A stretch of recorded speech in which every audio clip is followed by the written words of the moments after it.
Welcome back to the next episode of our Let's Play. I am IBMan1992, your host, and the building behind me is our memory museum that we built in the last episode. And I've been giving it some thought.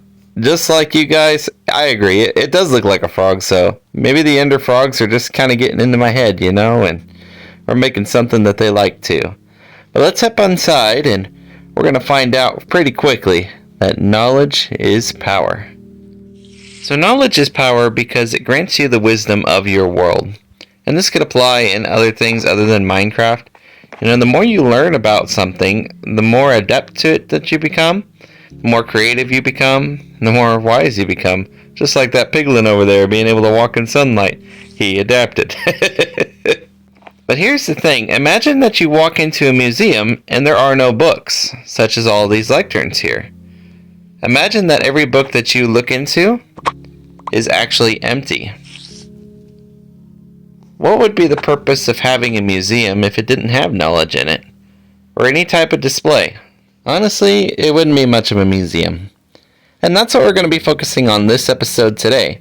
How can we fill our memory museum with knowledge, wisdom, and everything Minecraft?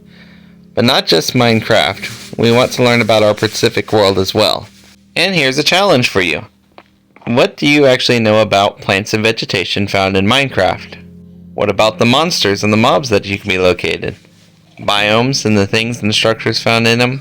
How about music, like music discs, notes, jukebox, sculk zone?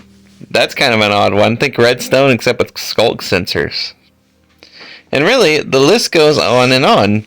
If you had your own museum in your own world, what kind of books would you write? What would you like to learn about?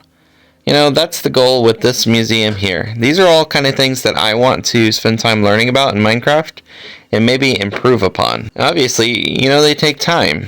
I've been playing this world now for 863 days. That doesn't mean that I know everything about it, and there's still a lot of different things that I want to try in Minecraft that maybe I just haven't done or haven't been motivated to do. And this museum is really going to help with that. Take, for instance, this ore display. This is something that I've wanted to do for a long period of time, but I really haven't been able to. So these boxes that everything's in are from FTB Storage, and all they are is they're just storage containers for single or double stacks of items. And we can put a lot in there. So I think like for this deep slate, for example, they're 2,897, but I can go all the way up to 20,000 if I really want to, just by upgrading it. And I thought that this was kind of a unique way to display the ore. Now, obviously this isn't in straight up vanilla Minecraft. This is using an add-on, so there's other different ways that you can do this, like with item frames, for example. But what I did is I kind of went through and I was chatting a lot with ChatGPT, and we tried to work out maybe possible ranges and the best locations to find each type of mineral and ore, and put out the best guess. So each one of these could be investigated, so if you know a more accurate number, feel free to drop it in the comments. So to me, it's just really kind of a unique idea to have the kind of best Y coordinate and range to find particular ores. So on each of the bottom ones, I have like deep slate emerald, for example. Supposedly the best range to find deep slate emerald is -1 to -16 with a -8. I don't know how sure that is because I tried digging the other day for some and I couldn't find any. So deep slate emerald's pretty rare, and I don't have any. But check this out. So like we got deep slate coal here, right? This is my absolute favorite ore in the game, and I have 29 of them. In order to get deep slate coal, we have to meet at the transition level, which is, between -1 and -7, or -8 per se. And yeah, so that's pretty cool that I have that many anyway. We got ideas for regular coal blocks. We got lapis. I'm missing a normal diamond ore block, so that's another thing we want to add to our collection. But just having a collection like this is really cool in terms of a reference. And of course, everybody plays differently. For me, my unique play style is collecting. So I'll spend hours and hours and hours upon a day just kind of digging around for resources and minerals. And I rarely build with them, but we're going to be changing that in the course of our series. I really want to become a better builder and to build more things with you guys to add inspiration to your world. Quite a few of you really like this museum. And it even said that you would add it into your own world. And he said, hey, Ivy the Builder Man is back. And that means a lot to me, you know. So we're going to be working on more building and not just focusing on the museum today. But we're going to do some fun stuff, hopefully. But let's take a look at some of the other books that we can go into research to as we play. Maybe in future episodes. So we have placeholder books in case we need to put other books there. Chronicles of Time Volume 1, that was the book that was in our stronghold, so we first learned about the Ender Frogs. We can create a book on the Ender Frogs themselves, and maybe the history of how they're breaking my world. Because the screen recorder crashed like 8 times when I was trying to record this, so yeah, not the funnest thing, but we're working on it. We got a book for potions, a book of fishing, so like, what are all the items that I can get out of a fishing book?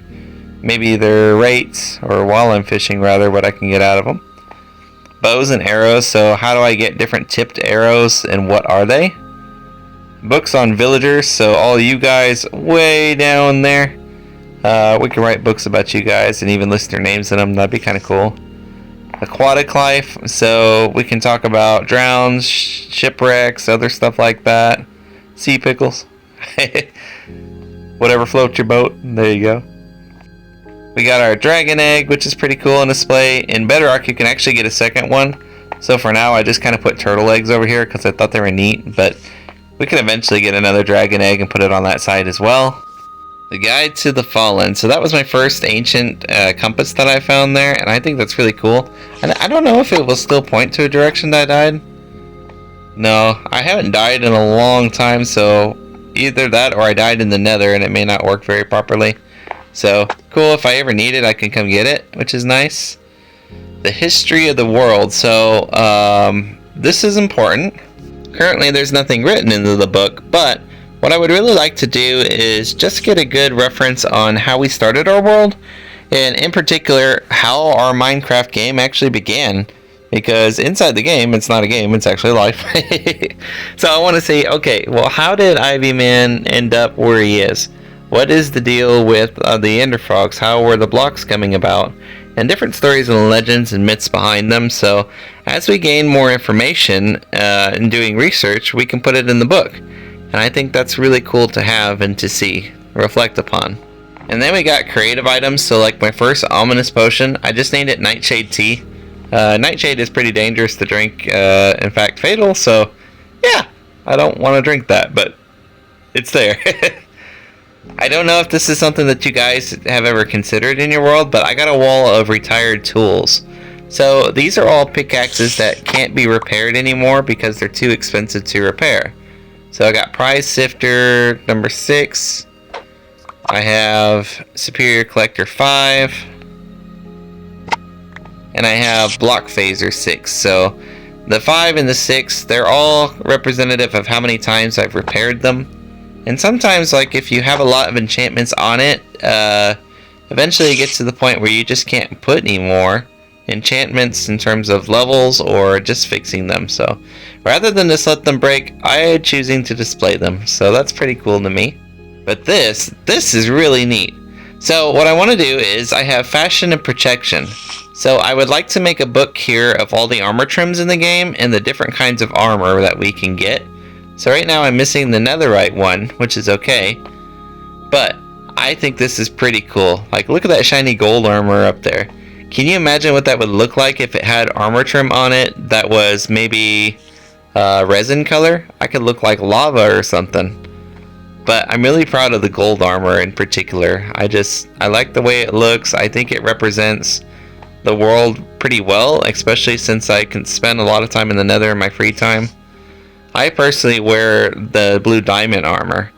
That's my overworld armor. That's the one I travel in the most. But yeah, I think the gold armor is pretty cool looking. But it'd be cool if I can take these down and just add some trims to them and display them that way as well. So just a neat little thing in my world and something that you guys can do too. And you know, this world is getting quite big. As we build up the area over here, I can't help to think that maybe we should try to branch out a little bit. We have a mystery block forest all around us, a lot of water, a lot of lake, Frankenfrog could be used to be upgraded. I have to kind of put new tiling down this way and just upgrade stuff. But there is something that I don't normally do. Actually, there's two things. I am not a good landscaper or terraformer. I can build certain things, but in terms of making the environment around it pretty, that's not something that I normally do. And the second thing I normally don't do is stay organized. I have so many chest monsters in my world that I don't know what to do with it all. I don't have a good place to store stuff. And like, I have the FTB storage blocks behind me that I could put all the ores, and underneath in a cave system, I have some more storage boxes for all the deep slate and the stone and all that good stuff, but I just don't have a good area to store like random things. Grass blocks, saplings, flowers, nautilus shells, and I'm just keeping it in shulker boxes and chests. And that's just not okay for me. It may work for some people, but you know, if I want to make this something sustainable, I got too close there, I'm sorry. If I want to make it something sustainable, then really I got to be a little bit more organized here. So really, I have two options of things that I can do today. I could actually use some of my blocks that are scattered around the world instead of just storing them all and build out something nice, like a decent type of landscape, because like, look at this area here. This is not even finished. It's not pretty. I don't really care for it too much. I could add detailing into the walls, or texturing rather. I could add cracked bricks all throughout the kelp. Oh, I fell to my death. Oh no! No, I'm okay. Had you guys going there, didn't I? But I do so much in this world behind the scenes that it's just kind of crazy to think about. Like, take for example this long tunnel here. As we go through here, this is where I get most of my deep slate at, and I have a ton of... This is a 3x3 tunnel, so 9 blocks for every distance we go. And bear in mind that our position in the x-coordinate is at 1,000. Now, you guys are going to think this is crazy, but all the way down there, take a look. So we go from 1,001 to what? And now we are at 1,501. So that is a 500 block tunnel. That's a 3x3, which is 9. So that is 4,500 blocks carved out. And this was just between episodes, by the way. I mean, how insane is this? I have so much material in this world. I just don't know what to do with it. I don't know. At least until I watch an RealismCraft video today. So in the RealismCraft video that came out today, he was actually talking about terraforming and landscaping. And I thought to myself, well, why can't I do that? I mean, surely it's not too hard, right? Well, it can be. It can be daunting if you've never done it before, and because knowledge is power, and that's the theme of the episode, I really want to try something new. So, one of the books talked about biomes, and one of the books talked about vegetation and plants. Well, I think that I also should add a book about geology. How about, like, mountains and cliffs? So, what if from where we're at by the museum we decided that we wanted to make a cliff face or a mountain of some sort, or a plateau? What could we do, right? So let's go grab some deep slate, just some regular old deep slate, and we're going to see if we can kind of get a formation going on, and we can add to it if we really wanted to, or at least build off of it in the next episode if we need to. Bear in mind that I've had a lot going on with my family crisis this week, so thank you guys for hanging in there. Let's see what we can get started on. Okay, so I know this is kind of ambitious, but I have 22 stacks of deep slate currently in my hand, and we can always get more. But imagine what would happen is if we followed this coastline over by Frankenfrog, and it brings out a nice little curve and a cliff, and in the center, what if there's a little island with a large tower on it that goes up into the sky? It could house something very special. So what we're going to do is we're going to go out of our comfort zone, and we're going to try to build kind of at least the front face of a mountain cliff. We don't have to detail it in this episode, but I want to see if I can get the basic shape and maybe even like a bridge island tower thing going on, and we'll see how it turns out. in AddCraft, he mentioned that if you can follow and work with the terrain that you already have, it might be a good idea. You can change some things along the routes, but at least it would give you a pretty good starting point. So what if we're going to just go ahead here and hop onto our deepslate. We're going to similarly follow the curves here, but not quite exactly. So I still want mine to be a little bit jagged. We'll come out here a few blocks, maybe come in every now and then. And this is going to be a random amount of numbers. It doesn't have to be perfect by any means, because in reality, if you were to look at pictures of mountains or ranges, there's not going to be a perfect round shape to them, a perfect rectangle shape, or anything like that. But what I kind of want it to do is hug around the surface and come back. Alright, so here from an aerial perspective, you can kind of get a good idea of a curve that I'm going for. So we can see that it actually just comes in, up, curve, in, up, curve. I'm thinking what we might have this part do is we can come around on the inside and make a good indentation, so we got like a half circle fit about where the cursor is here. Yeah, right about there. And then from this side, we'll just wrap right around into our island tower. So we're almost there, and I think I'm liking this shape, so we can adjust it as we go, but for now, this gives us a good basis to go off of. So let me go ahead and finish out this curve, and it should be perfect. Alright, so I have my general curve finish, and I made an outline box right there. That's about where I want the island with the tower to be. So it's not going to be rectangle, but at least it's a good reference point for me. So the next thing AddCraft did is when you get your basic outline here, you want to decide where your terrain is going to end and where it's going to begin.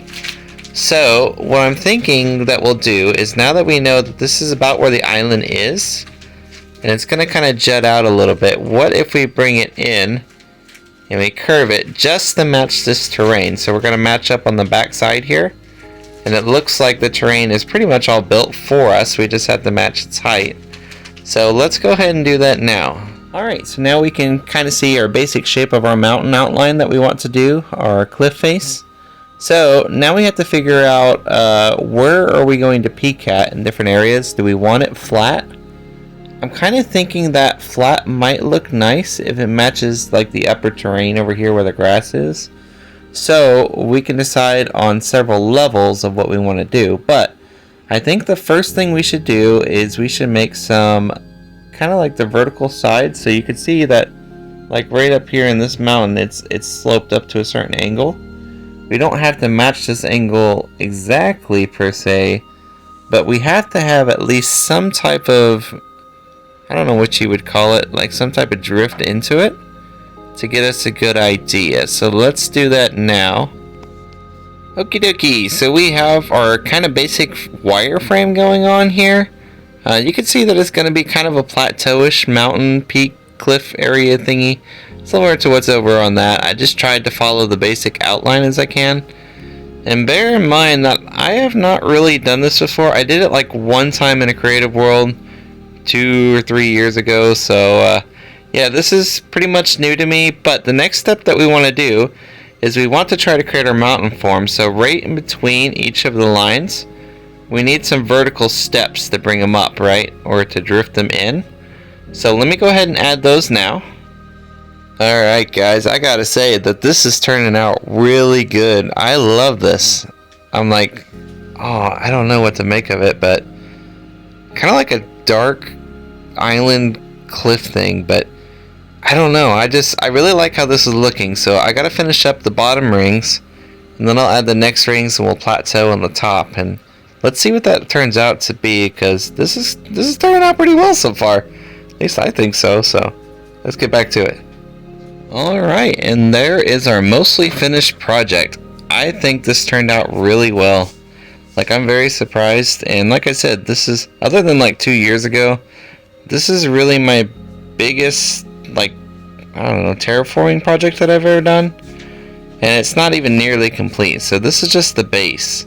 But we can imagine that in the next episode, what if we go through and we detail it? We can add custom landscape trees, we could try to build up our tower if we can. extend it into the ocean. There's quite a bit of stuff that we can do to make this pretty. And I've used nearly all of my 2,700 deep slate there, with the exception of 3 stacks or 4 stacks or so.